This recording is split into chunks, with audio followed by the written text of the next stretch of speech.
Direct News with me, Nur Izzatira binti Muhammad Syahruddin, and my friend presenter, Nur Sabrina Kristina binti Muhammad Saini. Stay with us. Saudi Arabia is the largest country in the Middle East, known for its desert, oil wealth and Islamic heritage. It was founded in 1932 by King Abdul Aziz. Today, it's ruled by King Salman, with Crown Prince Mohammed bin Salman MBS leading major reforms. The country is home to Islam's two holy cities, Mecca and Medina, and follows Islamic Sharia law. Next, economic condition. Saudi Arabia has one of the richest economies in the region, mainly from oil.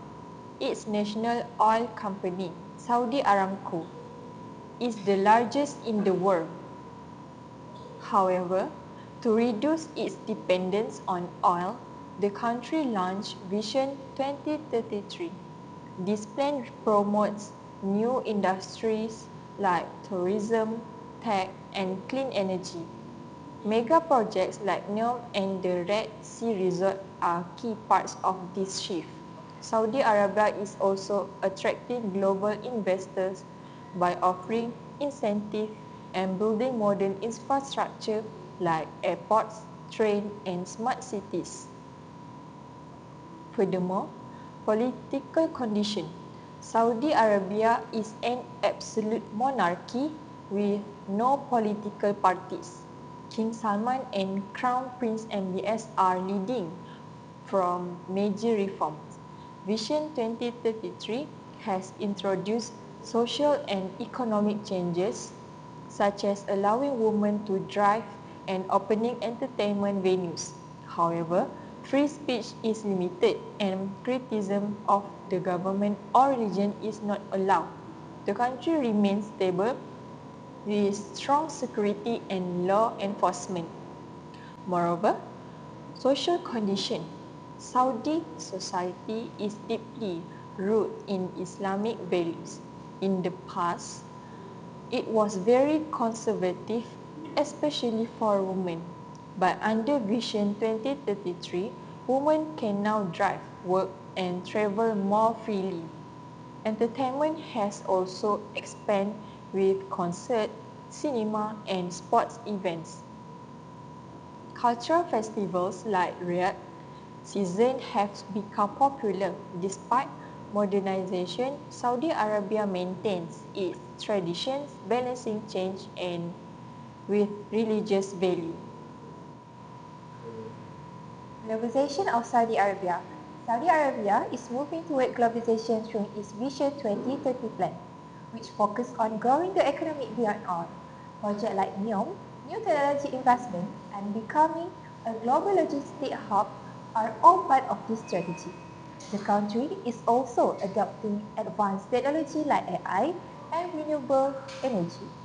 Saudi Aramco, the world's leading oil company, play a big role in this growth.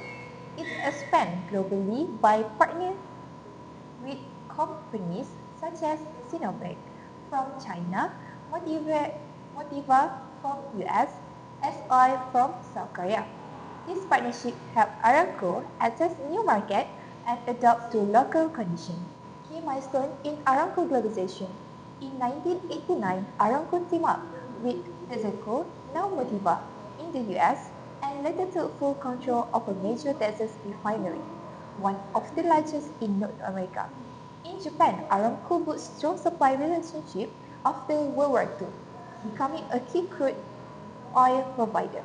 In South Korea, Aramco support clean energy by investing in hydrogen, carbon capture, and petrochemical through S-Oil. Aramco innovation in Saudi Arabia. Saudi Aramco is driving innovation through major investment in technology and sustainability. AI and robotics. Aramco is investing 3.5 billion in AI, robotic, drones, and electrical vehicles. It launched Self Innovation Lab and developed Aramco Letterbrain, a powerful AI model. AI is used for safety maintenance and reducing emissions. For this CSE, imagine This technology captures 3D image of underground oil field over time. It's helped improve drilling accuracy and increase oil recovery with less environment harm. Direct air capture (DAC). Aramco built a system that removes 12 tons of carbon dioxide from the air yearly. Partnering with Seismic Energy is planned to turn carbon dioxide into low carbon fuels and chemical. Next is technology in Saudi Arabia. Saudi Arabia is quickly becoming a leader in technology thanks to national strategies and global partnership. Human Arabic AI development. In 2025, Saudi Arabia launched Human, a major AI project led by Crown Prince Mohammed bin Salman. Built in partnership with Nvidia, Human runs one of the world's largest AI data centers using 18,000 high-power GPU. It focuses on Arabic language AI, creating tools like Smart Assistant and real-time data analysis. It also supports AI ethics, talent training, and works with tech giants like AMD and AWS. Humans help build a strong digital future and support the Vision 2030 plan. In just supporting tech growth, Saudi Arabia tech scene is growing fast, especially in AI, fintech, and IoT, which is Internet of Things. Nearly 1 billion has been invested in tech companies. Since 2050, AI research have increased by 75%. Injas, a local consulting firm, helped international tech companies enter the Saudi market by guiding them through local laws and partnership. Together, these efforts are turning Saudi Arabia into a major hub for innovation in the Middle East. Now, we went straight to the market opportunities in Saudi Arabia with Zairo Haziq.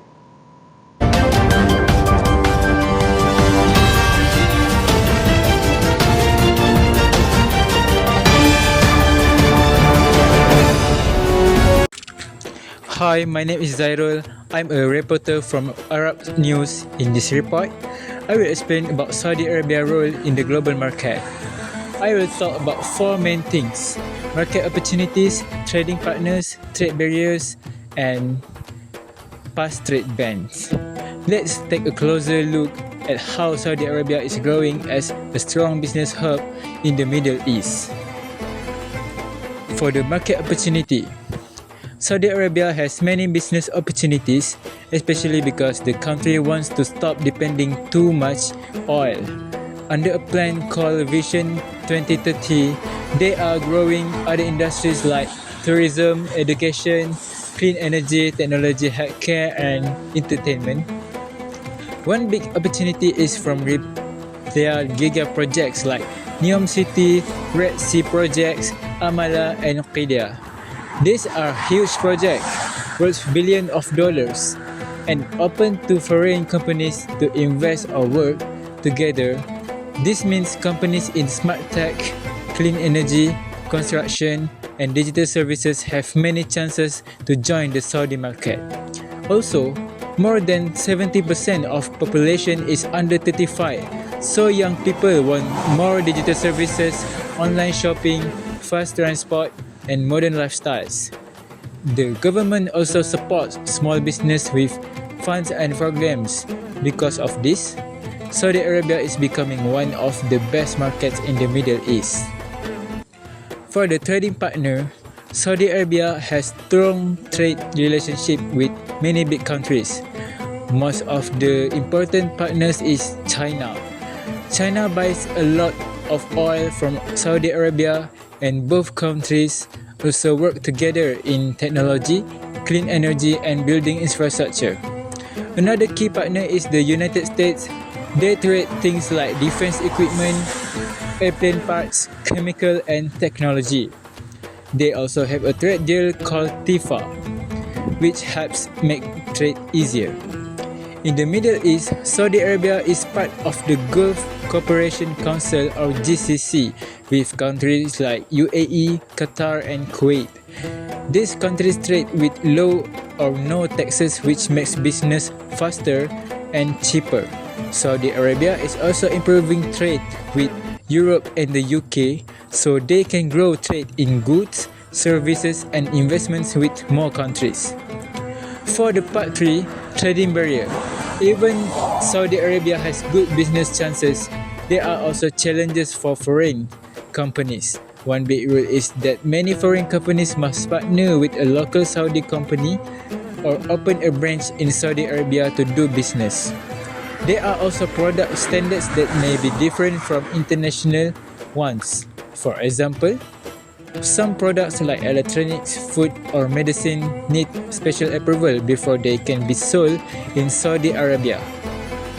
Another rule is called localization. Foreign companies must hire local workers and sometimes share technology or train people.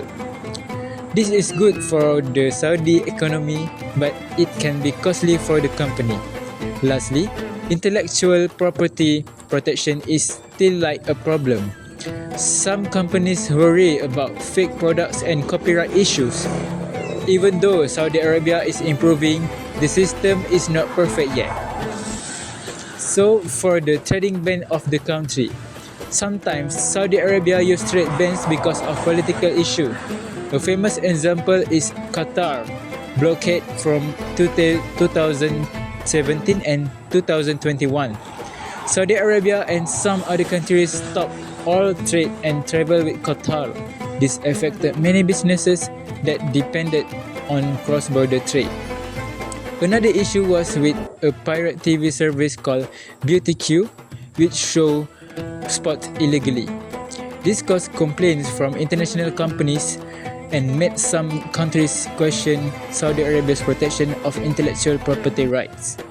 Most of these problems are now solved, but they show that politics in region can still affect trade. Foreign companies need to be careful and stay updated on the political situation when doing business in Saudi Arabia. So that's all from me. I will pass to the Arab news. Thank you, Zairul. To be continued, we went straight to the marketing strategy from the perspective of the traditional 4-piece marketing mix. Starting with product, Aramco's core offerings are centered on high-quality oil and gas products. But beyond just traditional fossil fuels, Aramco is actively innovating by expanding its portfolio to include clean energy solutions. This means they are not only meeting today's energy demands but also investing in new technology like hydrogen, carbon capture, and renewable energy sources. This diversified product range helps Aramco stay relevant and the world increasingly shifts toward sustainability and green energy. Their commitment to quality and innovation ensures they meet the evolving needs of customers and governments worldwide. Next is price. Aramco operates within a global marketplace where pricing is largely dictated by supply and demand dynamics. Despite the fluctuation in the oil market, Aramco uses competitive pricing strategy to maintain its strong market position. Their pricing balance affordability with the value they provide, which is crucial because their customers expect reliability and consistent quality. By setting prices that reflect global market conditions, Aramco can maximize revenues while supporting long-term partnerships and contracts. This smart pricing approach helps them stay profitable even during times of market uncertainty. Moving on to place, Aramco's products reach every corner of the globe. Their energy experts primarily serve key markets in Asia, Europe, and North America, where energy demand is consistently high. To ensure smooth delivery, Aramco leverages an extensive network of pipelines, shipping routes, and logistic infrastructure. This global distribution capability enables them to supply energy efficiently and on time, which is critical in today's fast-paced market. Their strategic positioning in these regions also allows them to respond quickly to changing market needs and geopolitical shifts, further strengthening their competitive edge. Finally, let's talk about promotion. Aramco is much more than an energy supplier. It's a global brand with a strong commitment to sustainability and innovation. They actively promote their image through international partnerships and sponsorship that highlight their leadership in the energy sector. Moreover, Aramco invests heavily in campaigns focused on sustainability, climate goals, and advancing new technologies. These efforts help build trust with stakeholders, including governments, investors, and the public. By emphasizing their role in the energy transition and corporate responsibility, Aramco positions itself as a forward-thinking company ready to meet the challenges on the future. Now, let's explore Aramco's marketing strategy from the perspective of the traditional 4-piece marketing mix, which is product, price, place, and promotion. Thank you, Minister of Investment, Trade and Industry, Nur Ainur Batisha binti Kamarul Zaman. We will directly to the some rules or the do and don'ts having business with Saudi Arabia with Foreign Minister Nur Anis Shakira binti Muhammad Yazid. Let me share the 3 rules of do business with Saudi Arabia. Firstly, respecting the culture and traditions in Saudi Arabia. Islam forms the foundations of society. To avoid offending Muslims, you need to familiarize yourself with the fundamental rules of Islamic culture. Even if you are not Muslim, wearing conservative clothes is the norm. Men tend to wear suits and ties when they go to the office or to business meeting. Women have to wear a floor-long dress and pants. Women should also bring an abaya, which they may need to wear when entering specific locations.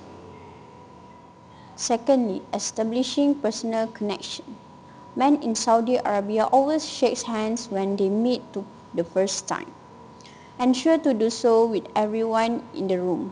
While if the women are present, wait for them to offer their hands and not to extend yours to them without their having initiated. You will also have to be patient when meeting new Saudi business partners for the first time. To do business with Saudi Arabia, you must first earn their trust. As a rule, they like to get to know one another before committing to a formal partnership. In the beginning, when you are getting to know each other, small talk is very important. Families, business, culture, and sports are all good topics to discuss. It will be very warmly appreciated if you are generous with your views on Saudi culture, history, and achievement. In Saudi Arabia, establishing long-term personal business ties is a sound investment. Lastly, use formal title and proper greetings. When meeting Saudi business partners or officials, it is customary to greet them with Assalamu alaikum, followed by appropriate honorifics such as Sheikh, Doctor, Engineer, or Your Excellency, depending on their positions or professions. Addressing someone by their correct title is a sign of respect and acknowledgement of their status. Both socially and professionally, using proper greetings and titles not only shows cultural sensitivity but also help build trust and credibility. Business relationships in Saudi Arabia are built on mutual respect, personal rapport, and formal ethic. Being on my casual or neglecting titles may be perceived as disrespectful or unprofessional. Next is the 3 rules of don'ts when having business with Saudi Arabia. Firstly is don't discuss sensitive topic. Avoid discussing sensitive topic as this can quickly lead to discomfort, offense, or even legal consequences. Topics such as politics, religions, especially non-Islamic view, gender roles, human rights, or criticism of the Saudi royal family and government are considered highly inappropriate in both business and social setting. Openly debating or questioning these issues can be perceived as disrespectful or subversive, damaging relationships and trust. In Saudi business culture, maintaining harmony, respect, and discretion is valued far more than personal opinions or confrontational dialogue.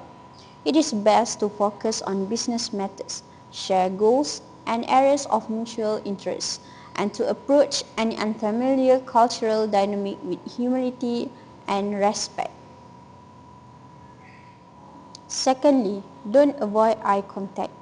It is important to look them in the eye when talking to someone. People in Saudi Arabia see eye contact as a sign of honesty and openness. So, be sure to make eye contact with Saudi men when you talk to them. On the other hand, Saudi women do not usually make eye contact with men they do not know. Keep this in mind when you meet new people, so you don't offend them. Lastly, don't offer or accept items with the left hand. In Arab Saudi business culture, it is important not to offer or accept items with the left hand, as the left hand is traditionally considered impolite or unclean in many Islamic and Arab societies. This cultural norms is deeply rooted in religious and social practice, where the right hand is used for honorable tasks such as eating, greeting, and exchanging items.